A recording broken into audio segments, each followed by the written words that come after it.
Hello there. So you want to know how you can simply go ahead and download and install Discover on your mobile. This is going to be the only video that you'll ever need to watch. So with that being said, let's just get straight into the video.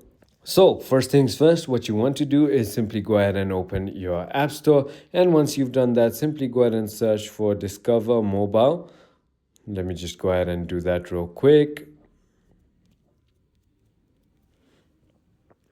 And it's going to be the first application, which is the banking and finance application right over here. Simply go ahead and click on the download icon right over here.